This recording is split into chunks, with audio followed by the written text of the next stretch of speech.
Bem, gente, vamos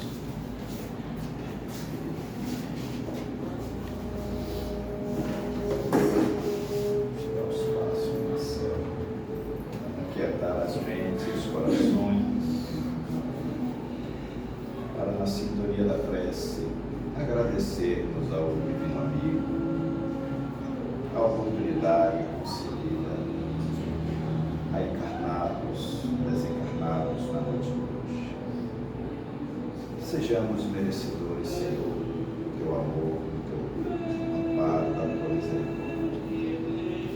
Envolve cada um de nós presentes nos dois planos da vida, com teus efluvios benéficos e salutares. E permite, Senhor, a presença dos benfeitores espirituais, dos espíritos encarregados das ações do amor e do bem, aqui a nos assistir, a nos impulsionar nesta árdua jornada da nossa evolução espiritual, que possa também envolver o nosso irmão palestrante da noite de hoje, Marcelo Martins, para que a sua mensagem possa encontrar receptividade nas mentes e nos corações dos dois planos da vida.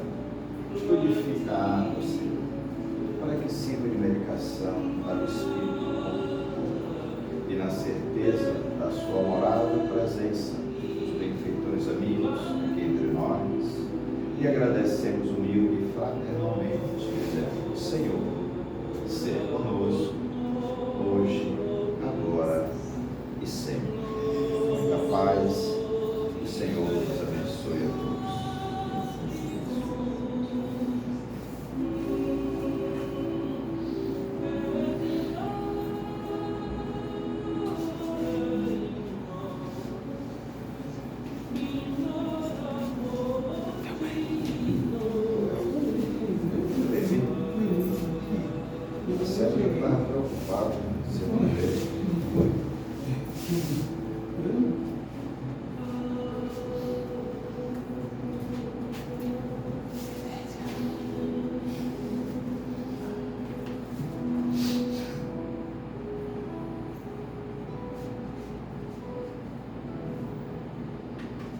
Gente, boa noite. Muita paz. Sejamos todos bem-vindos às nossas atividades da noite de hoje, a nossa palestra doutrinária, né? Onde também vibraremos pelo nosso 2 de julho, a nossa data importante aqui para o nosso estado, para o nosso país. Muitos espíritos bons estão aí participando desse movimento que é muito importante para nós. Então, sejamos bem-vindos às nossas atividades. Hoje temos a alegria de receber aqui na nossa casa, aqui nosso irmão Marcelo, estava de férias, né, Marcelo? Estava mais no descanso, então agora é dia de trabalho. Com um tema bastante interessante, perturbação além da morte, para que nós compreendamos a nossa realidade, porque todo mundo usa um jargão muito batido: mas todo mundo vai morrer. Engano que a coisa vai muito mais além. Às vezes a gente precisa ajudar muitos a remorrerem, tá? Então, para que você tenha uma boa morte, é preciso que você comece a ter uma vida mais ou menos equilibrada espiritualmente, para que você tenha uma boa receptividade na dimensão paralela. Então, hoje nós temos a alegria de receber o nosso irmão Marcelo. Próxima palestra é dia 16/7. Tá? Vê? 16? Tá? 16/7. Os opositores desencarnados, provavelmente o nosso irmão Marinalva. Vou convidar aqui a nossa irmã Tatiane. O que houve? Não pode não? Então vem a Lídia. Nossa irmã disse que ele está com a boca, comeu muita jaca. Entendeu? Vamos ouvir um breve trecho do Evangelho. Lembrando a todos que amanhã o atendimento é normal. Então sejamos bem-vindos, que tenhamos uma boa palestra. Meu irmão, você tem uma hora aí para desenvolver o seu tema, que Jesus, os bons espíritos. Boa noite. Boa noite.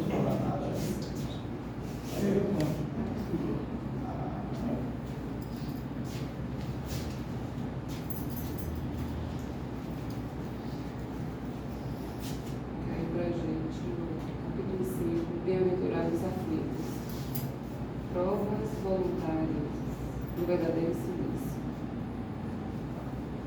Perguntar se é permitido abrandar as vossas próprias provas. Essa questão leva a esta. É permitido aquele que se afoga procurar se salvar? Aquele que tem um espinho cravado o retirar? Aquele que está doente e chamar o médico? As provas têm por objetivo exercitar a inteligência, assim como a paciência e a resignação. Um homem pode nascer numa posição penosa e difícil, precisamente para obrigá-lo a procurar os meios de vencer dificuldades. O mérito consiste em suportar sem lamentação as consequências dos males que não se podem evitar, em preservar na luta, em não se desesperar se não for bem sucedido, mas num só desleixo que seria preguiça mais que virtude. Essa questão conduz naturalmente a uma outra. Uma vez que Jesus disse, bem-aventurados os aflitos, há mérito em procurar as aflições, agravando as próprias provas por sofrimentos voluntários, a isso responderei muito claramente. Sim, há um grande mérito quando os sofrimentos e as privações têm por objetivo o bem do próximo, porque é a caridade pelo sacrifício, não quando não tem por objetivo senão a si mesmo, porque resulta do egoísmo por fanatismo. Essa mensagem do Anjo Guardião, Paris, 1863. Fica para a nossa reflexão, os dois trechinhos que a gente ouviu agora, e passar a palavra para o nosso irmão, Marcelo.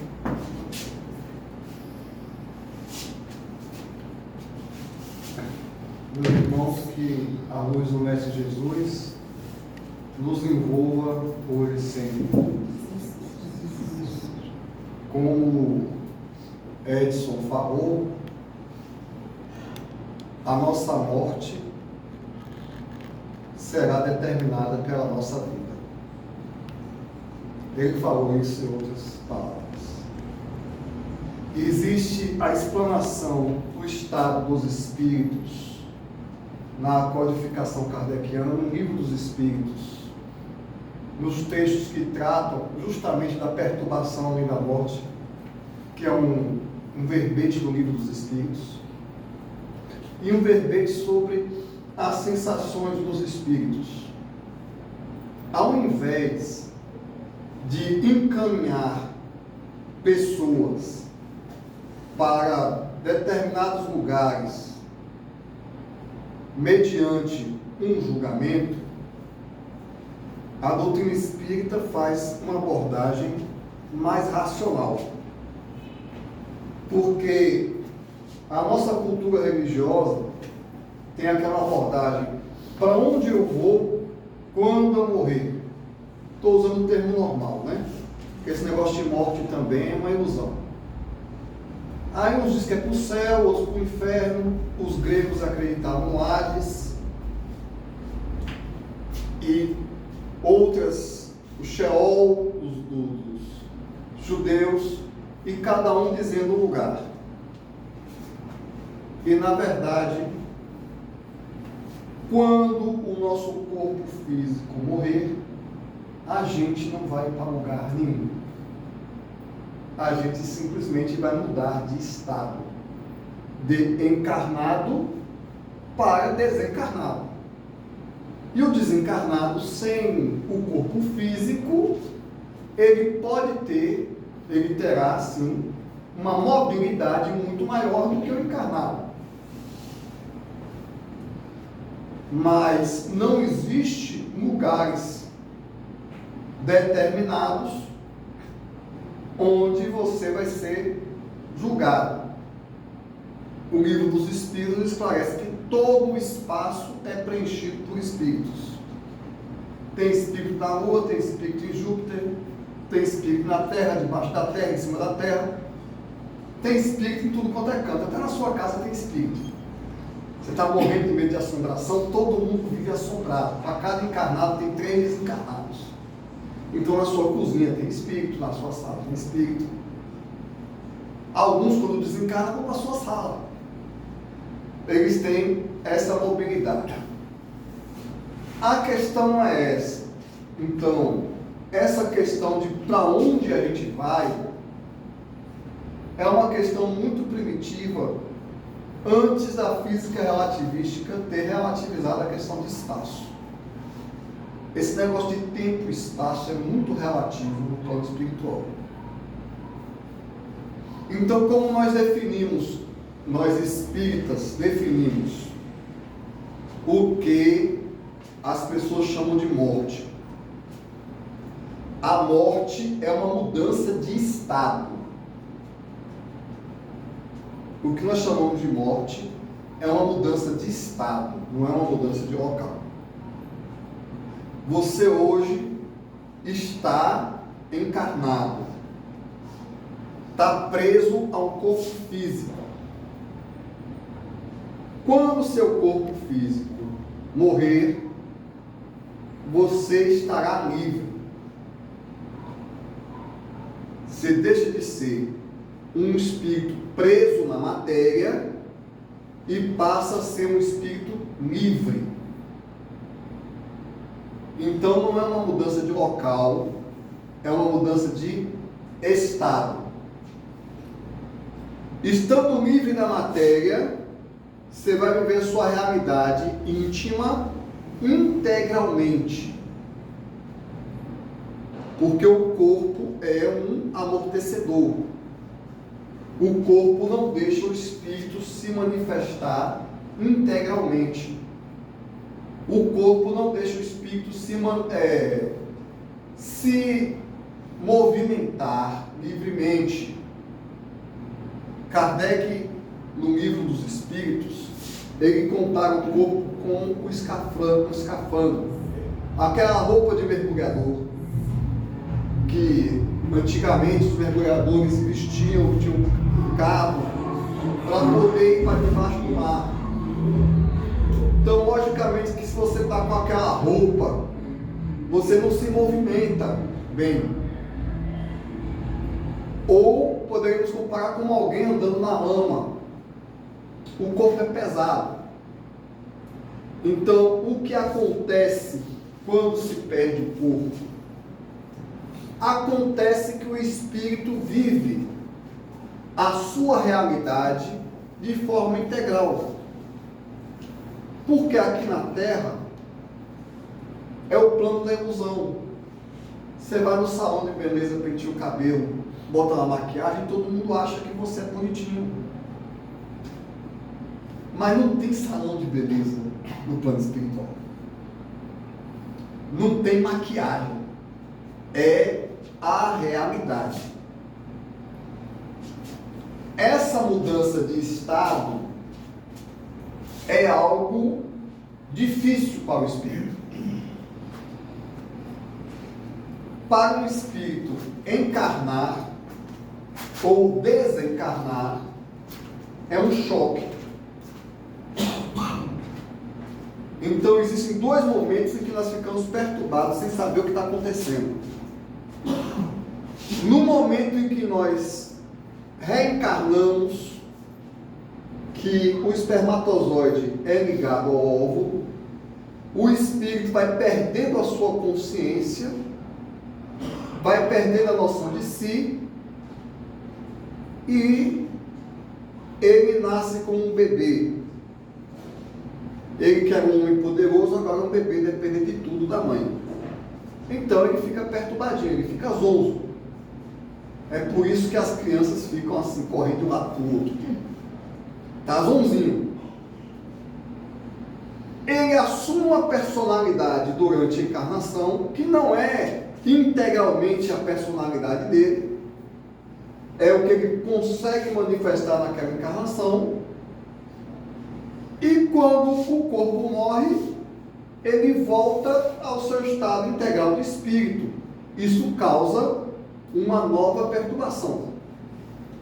O indivíduo fica zonzinho novamente, porque ele é como quando a gente acende a luz para quem estava no escuro. quando a gente reencarna, a gente entra na escuridão.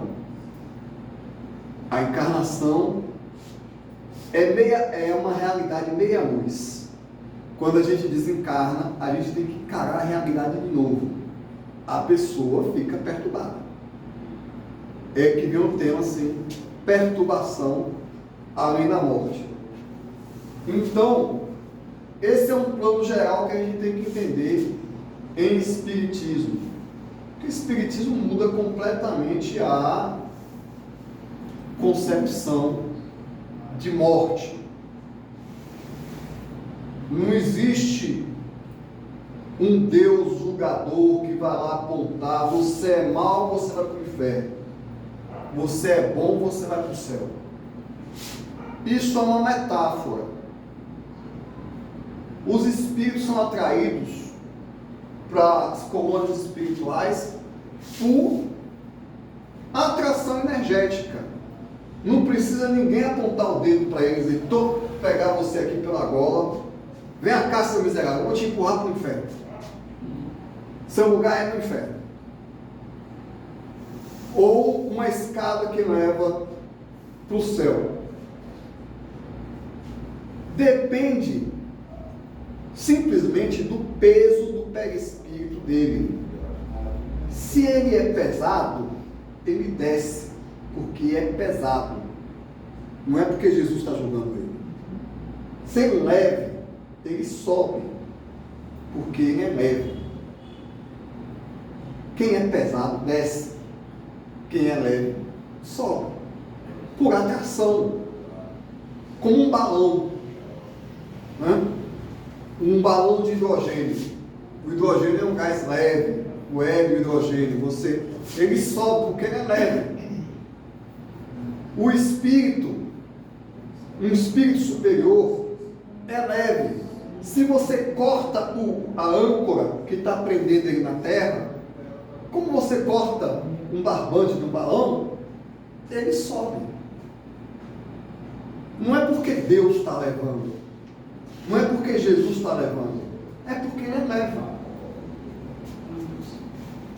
Ao mesmo tempo que uma pedra, ela desce. A pergunta é se nós somos a pedra ou o balão. Toda a questão, todo o estado, tudo que o espírito passa no momento do desencarne está atrelado ao peso do corpo espiritual da pessoa. Porque nós temos o corpo material, o corpo de carne, e temos o corpo espiritual.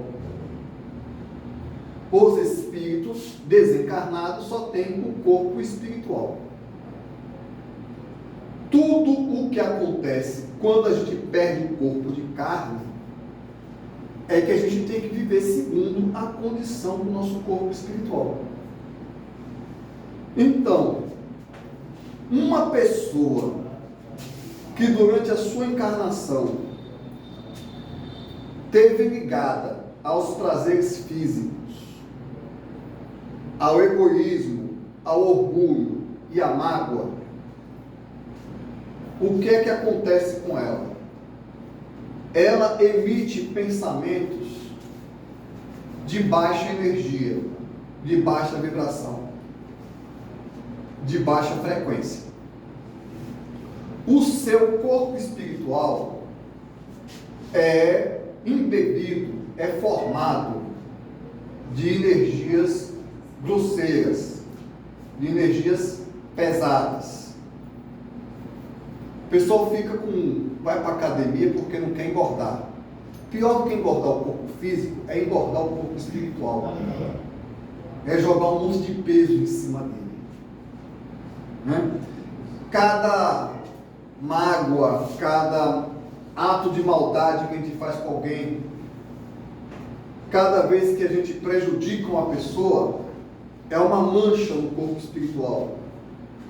E a pessoa fica pesada. É muito eloquente sobre esse tema quando no livro Nosso Lar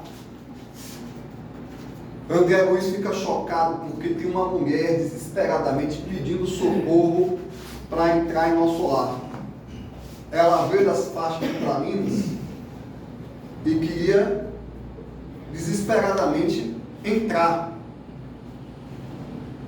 E André Luiz, por que ela não entra?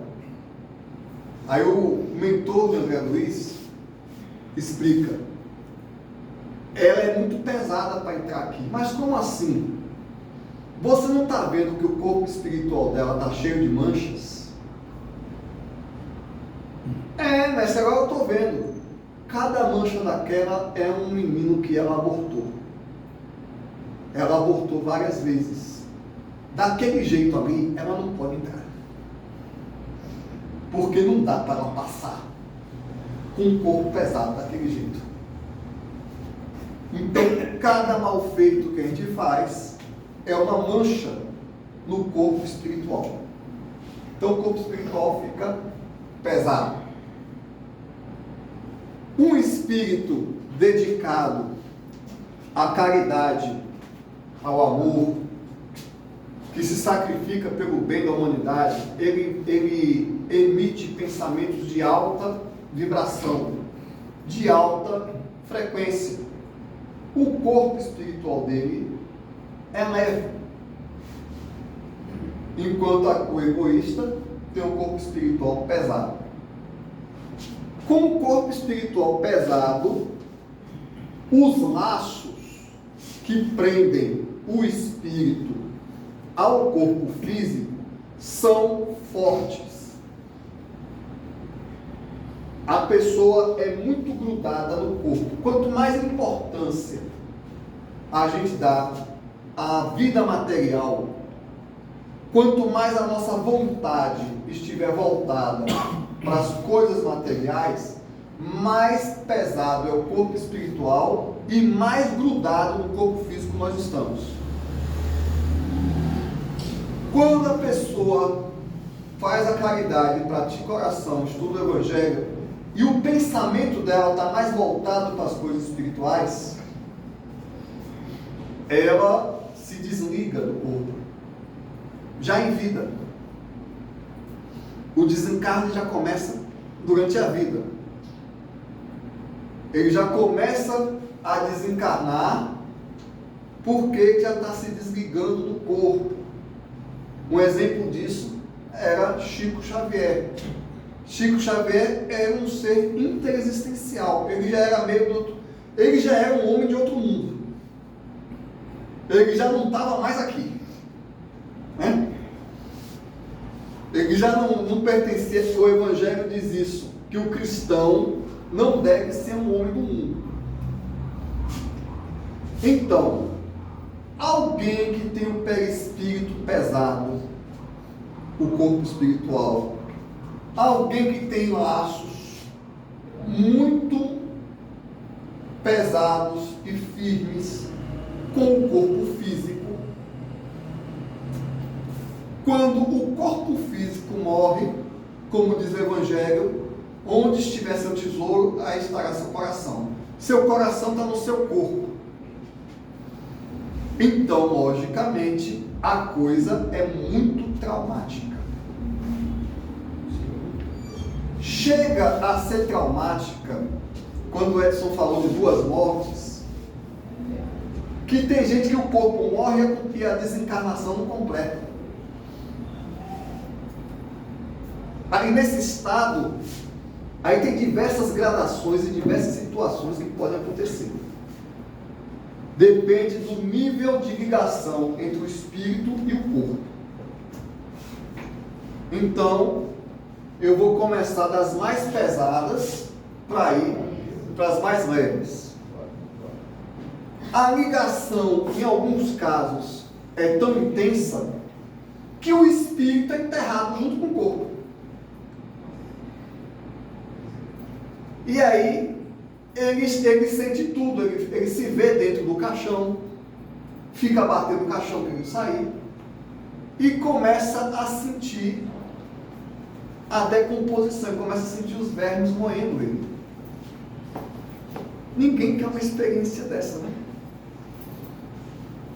É o estado máximo de ligação de um espírito com o corpo. Não é muito frequente, para ninguém ficar assustado. São casos de exceção. São casos muito ligados a casos de suicídio, por exemplo. Porque o suicida, ele acabou com o corpo dele antes da energia vital do corpo acabar.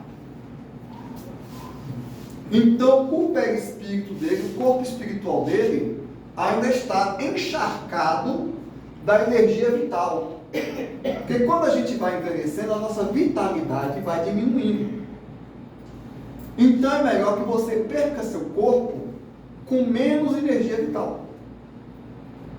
Mas o suicida, ele extermina o corpo dele de forma violenta, desobedecendo a lei de Deus. O corpo encharcado de energia vital, acontece com muita frequência dele sentir a decomposição do seu corpo. Assim como pessoas criminosas que viveram em função daquilo. Se a pessoa desencarna jovem, mas não é suicida, ela está cheia de energia vital e desencarnou acidentalmente, e é um espírito pesado, mas não tem altas culpas perante a lei de Deus, aí ele vai para o segundo caso. É um espírito do mundo, mas não tem um débito pesado, não tem uma situação muito pesada. O que acontece mais frequentemente, e isso inclusive é o caso da maioria das pessoas. A maioria das pessoas são assim. Elas vivem por viver, espíritos neutros. Vivem para tomar cerveja e comer churrasco no final de semana. E assistir futebol. O espírito neutro tem um corpo espiritual bem pesado. Se você vive só para si mesmo, você é uma pessoa pesada. Sinto muito no bom. Não é tão pesado quanto o criminoso. Não cometeu nenhum crime, mas está bem longe da iluminação. Então o que acontece? Não acontece com muita frequência, nesses casos, a pessoa ser enterrada junto com o corpo, porque ela já recebe alguma assistência e não está tão grudada no corpo. Mas acontece com muita frequência a pessoa não perceber que desencarnou e continuar vivendo a vida material. Porque, inclusive, ela não conhece outra vida. Ela não pratica oração, ela não conhece os planos espirituais, ela não conhece. Né? Então ela fica ali sem saber o que aconteceu. Por que ela está falando com o marido e o marido não responde? Por que o filho não está obedecendo?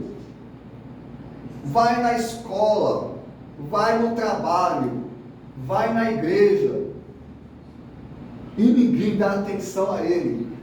E ele fica doidinho porque ninguém está dando atenção a ele. Ele está andando pelas ruas, a perturbação vai aumentando porque ninguém está me dando atenção, porque ninguém está falando comigo. Alguns chegam a assistir o próprio funeral sem saber que é ele. Por que minha família está chorando? E fica naquela confusão, até que a ficha cai que tem alguma coisa errada, e ele sofre, fica cada vez mais perturbado. Quando ele faz uma oração, quando ele finalmente lembra que Deus existe, aparece um espírito para ele, para começar a explicar para ele que ele desencarnou, que ele vai para um lugar, que ele vai para uma assistência, que ele vai para um hospital, que ele vai para uma colônia. O mentor dele não vai falar para ele diretamente: você morreu. Não, vai resgatar ele e e levar ele para o tratamento. Quando é uma pessoa, agora eu vou falar a terceira situação, porque as situações dos espíritos desencarnados variam infinito. Eu estou indo do pior para o melhor. Né? Terceira situação, era um cara que fazia bem a alguém, não era tão miserável assim, dava uma cesta básica de vez em quando, né? Não era tão cristão assim, mas fazia um Pai Nosso de vez em quando, né? Fez algum benefício para alguém, mas ainda muito apegado à vida material, porque nós somos muito apegados à vida material. Vocês querem a prova do quanto nós somos apegados ao corpo físico? Para o cara separar 1 ou 2 horas por semana para trabalhar no centro espírita é o maior sacrifício do mundo. Porque 99% da vida dele é em função da matéria. É só para pagar a conta e para fofocar a vida dos outros. Mas esse é o nosso nível de materialidade. É o nosso nível de materialidade. Então, esse é o indivíduo menos miserável, ele já tem uma prática religiosa e tal. O que acontece frequentemente é quando a pessoa está desencarnando, sobretudo se não foi um desencarne repentino, os mentores espirituais, ele já tem algum mérito, conseguem fazer com que ele acorde no hospital.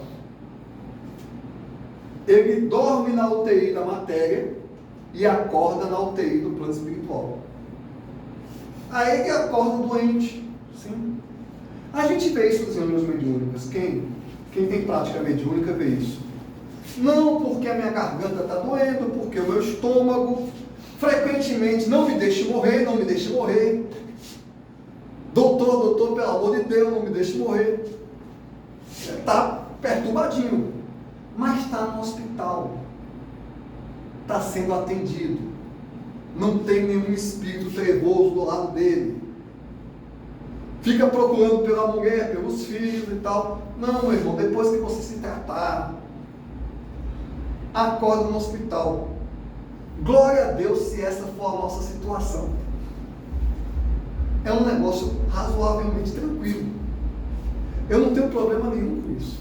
Meu problema é quando o meu espírito protetor, depois que eu sair do hospital, estiver bem, você já está tudo tranquilo. Marcelo, hora da avaliação reencarnatória. Né? Quando for puxar minha ficha, eu digo, me manda para um grau, quer saber?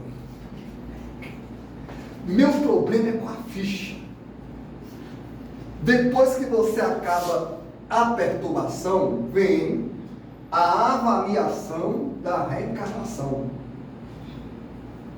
Você sair conferindo tudo, passar na sua frente como um filme, tudo que você fez, e for fazer os apontamentos do certo e do errado. A vida é dura. Mas isso é depois da perturbação.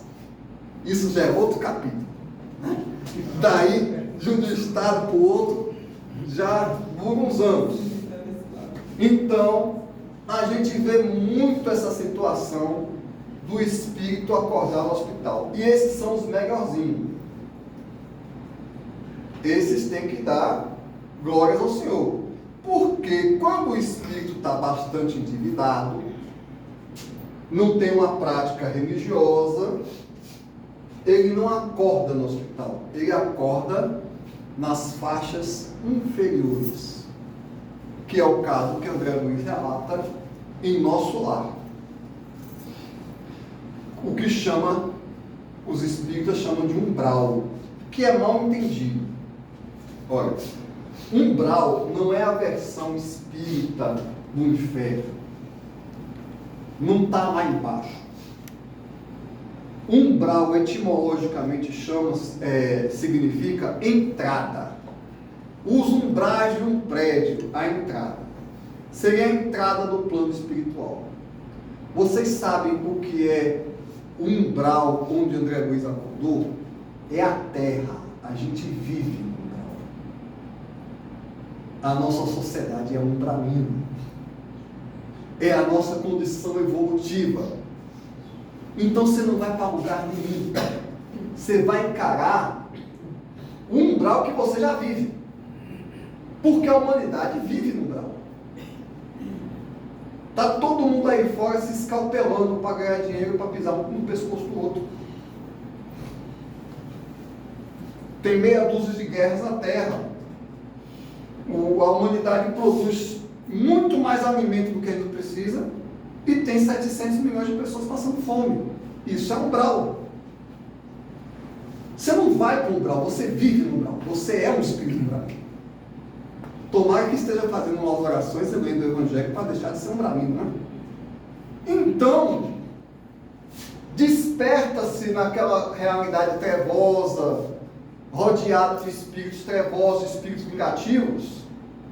E é bom entender isso, porque essa é a situação que as pessoas vivem. O elemento vive rodeado de obsessor, vive rodeado de espírito negativo, vive pensando no mal, só não rouba porque não tem oportunidade. Aí vive um bocado de espírito de ladrão tentando fazer ele roubar. O cara está no bar, ele já derrama do santo, que é do obsessor, ele já bebe por 3. Quando ele perder o corpo, ele vai ver os colegas de corpo dele ali, ó. Os colegas que sempre andaram com ele, mas ele nunca viu. Ele não viu porque ele está encarnado. Desencarnado, ele vai ver os seus demônios. Boa parte da humanidade vive nas trevas. Então, quando desencarnar, a luz do sol físico não vai mais atuar. Só vai atuar a luz do sol espiritual, que somos nós mesmos.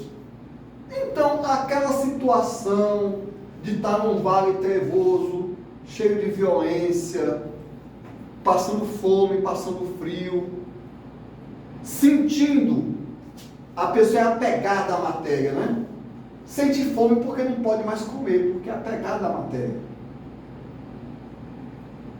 Então, não é uma punição. Fulano foi para o inferno, fulano vive no inferno. Ele tem um carro bonito, ele tem uma casa bonita, ele é perfumado, ele se maquia bem, aparece bem para a sociedade, mas ele vive no inferno. Ele vive rodeado de espíritos trevosos, nas festas, nos bares, nos prazeres do mundo, no orgulho, no egoísmo, no passar por cima dos outros. Na casa, o ambiente dele é esse. Mas ele fica perturbado porque finalmente ele vai ser defrontado com a realidade. Inclusive, muita gente tem pesadelo por causa disso. Porque quando dorme o corpo, o espírito sai. Aí a pessoa vê o obsessor, fica assustada e volta para o corpo. O bicho feio que ele convive o tempo todo, ou os bichos feios, ele sai do corpo, ele vai dormir, o corpo dorme, ele sai do corpo, quando ele vê a situação, ele volta. É a chamada insônia por obsessão. Então ele já vive isso, né? Então André Luiz, quando desencarnou, aqueles espíritos que ficavam perturbando ele no umbral, eram os espíritos que perturbavam ele o tempo todo. Mas ele ficou sem saber o que estava acontecendo. Porque não tinha instrução nenhuma, perturbado, vivendo a sua realidade. Veja só, ninguém vai para o inferno. As pessoas que já vivem no inferno, elas vão sair da ilusão e vão ver a realidade. E frequentemente a pessoa está morando num palácio, todo mundo gosta dele, é um político, um artista famoso, mas ele vive no inferno, ele vive no umbral. É outra situação.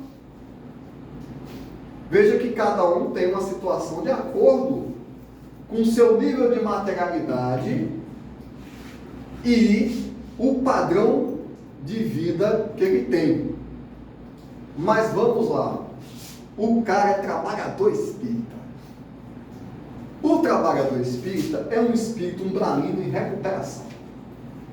Em Então, ele está fazendo evangelho no lar, ele está fazendo desobsessão, ele está distribuindo alimento para os pobres, ele está perdoando os inimigos, ele está dando passe, cuidando dos obsessores. Não é assim que todo espírita faz? Pois é. Ele está trabalhando. Ó,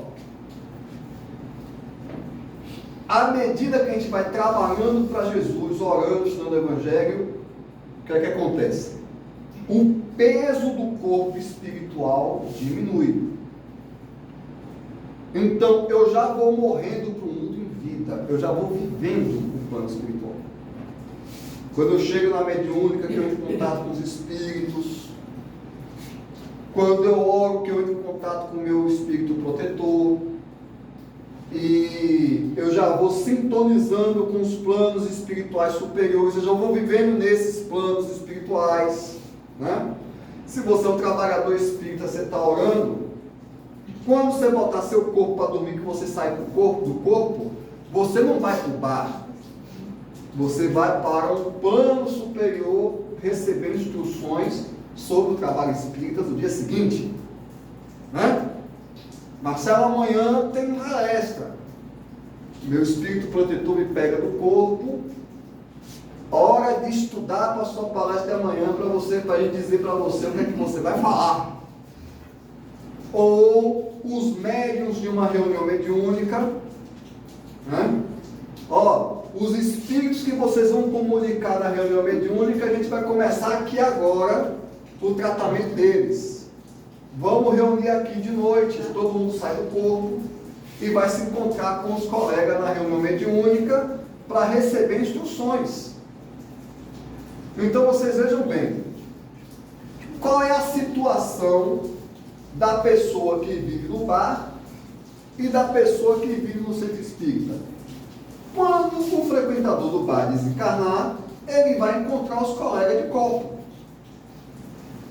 Quando o trabalhador espírita desencarnar, ele vai encontrar os colegas de centro. Cada um escolhe as suas companhias. Mas como o trabalhador espírita ainda é um espírito bastante materializado,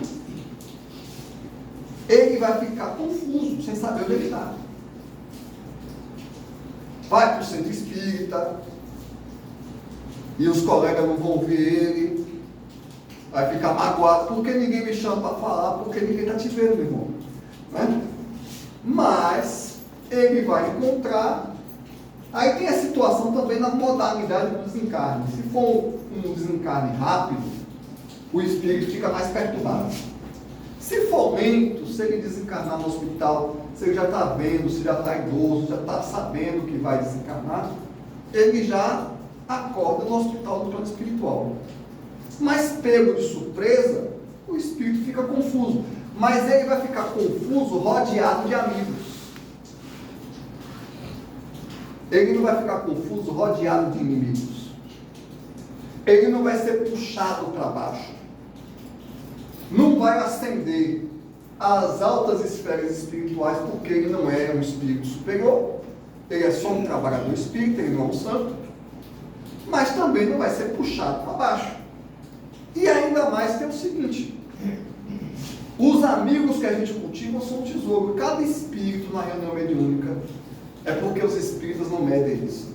Vocês já mediram que cada pessoa que você ajuda, o anjo da guarda dessa pessoa se tornou seu amigo? Cada espírito que você doutrina na reunião mediúnica tem um mentor. O mentor dele já gostou de você. O espírito que você doutrinou já é seu amigo. Não é? Não tem aquela música de Roberto Carlos? Quero fazer milhões de amigos? Pois é. Reunião mediúnica a gente faz uma meia dúzia por reunião. Seus amigos vão querer te ajudar. Seus amigos vão querer dispersar o fluido animal que resta no seu corpo. Seus amigos vão no hospital providenciar uma desencarnação mais leve possível para você, porque você passou a vida fazendo caridade.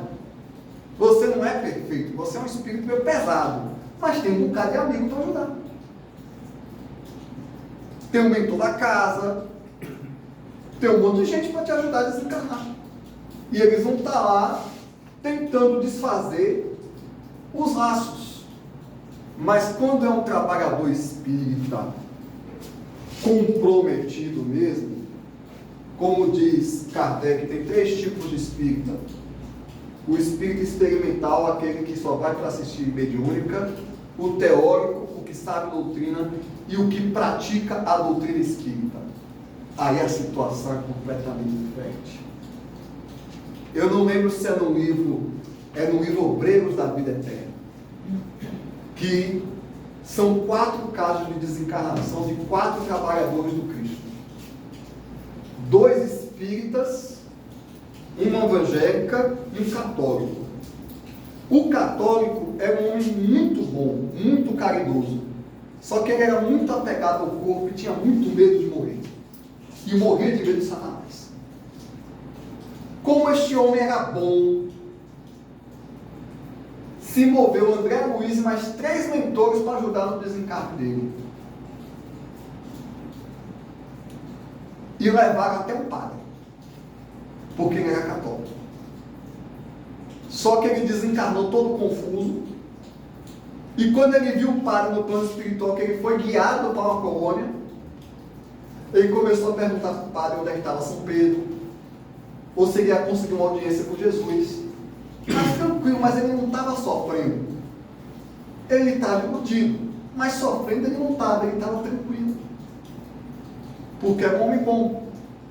A evangélica teve uma prorrogação de reencarnação porque um menino orou para ela, mas a médium espírita impressiona. A médium era a dirigente do centro. Foi marcado o desencarne dela. Ela estava meio doente, e os trabalhadores do centro, tudo rezando, orando forte, para ela ficar boa, porque senão quem é que ia assumir os trabalhos? Né? Aí, os mentores da casa, durante o sono, pegaram todo mundo e fizeram uma reunião. Irmãozinhos queridos, fulana de tal precisa ir. Vocês têm que deixar nossa irmã desencarnar. Vocês assumem o centro. E uma palestra, uma pregação para os trabalhadores espíritas deixarem a presidente do centro desencarnar para o Edson. Deixarem a presidente. Depois de todo mundo convencido, tranquilizado, aí os espíritos fizeram o quê? Melhorar a doença dela para todo mundo ficar despreocupado e diminuir um pouquinho a oração. Né? E quando, agora, olhem a diferença de tudo que eu relatei.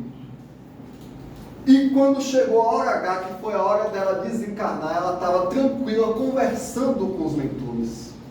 Tá chegando a hora de eu ir, né? Conversando.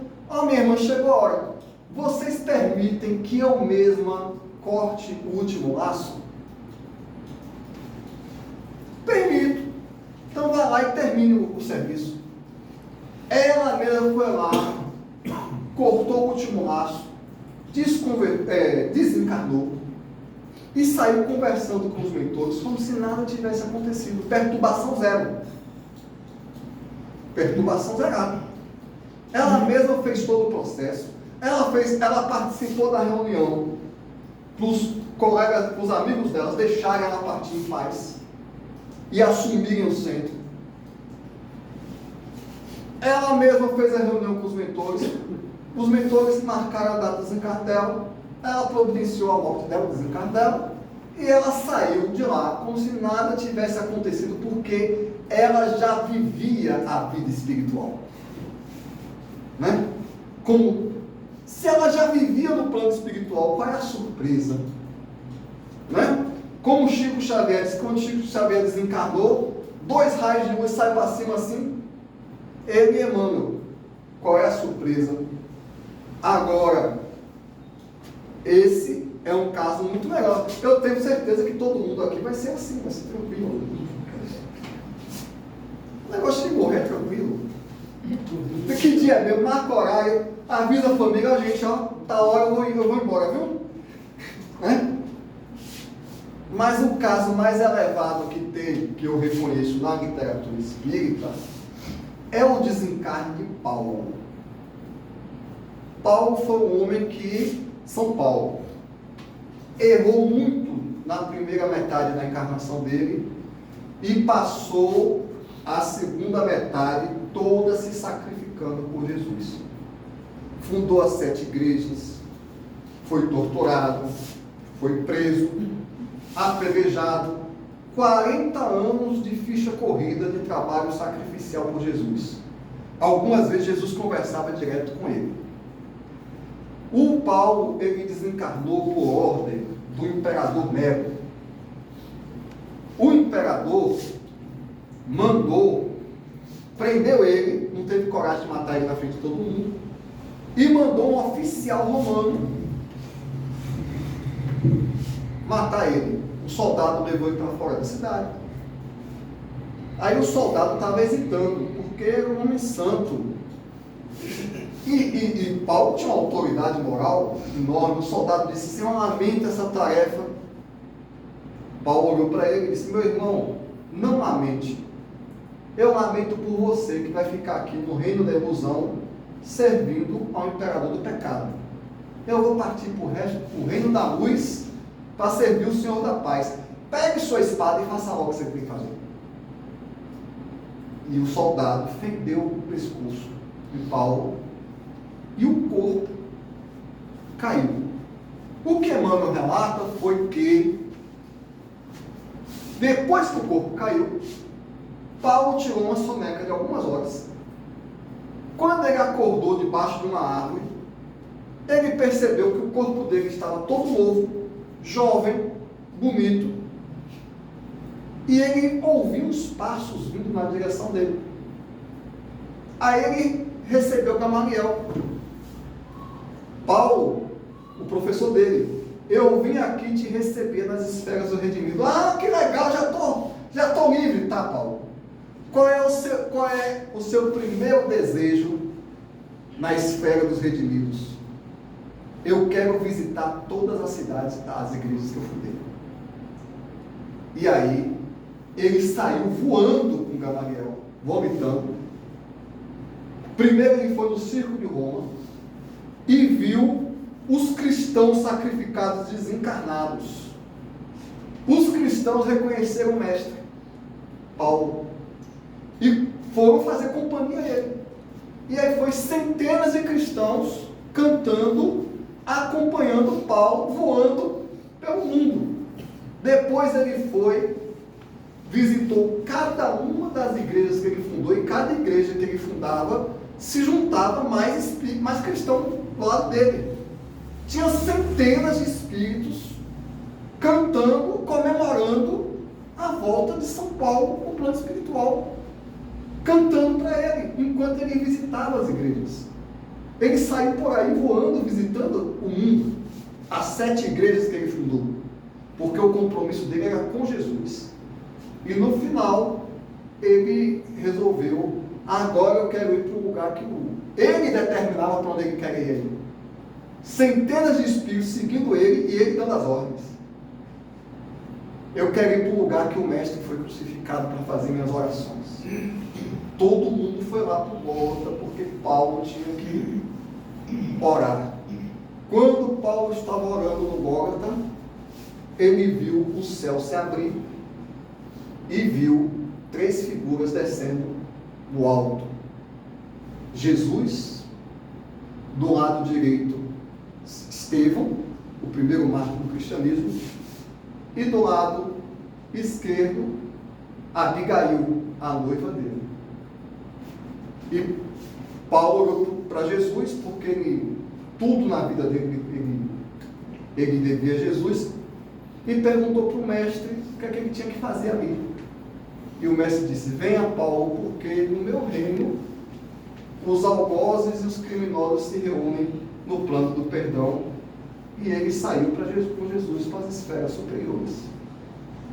Isso está relatado nas últimas páginas do livro Paulo e Estevão. Que a nossa desencarnação seja, se não for igual a de Paulo, mas que seja algo reconfortante, tranquilo. E para todos eu desejo aqui uma longa vida de trabalho cristão e uma boa morte.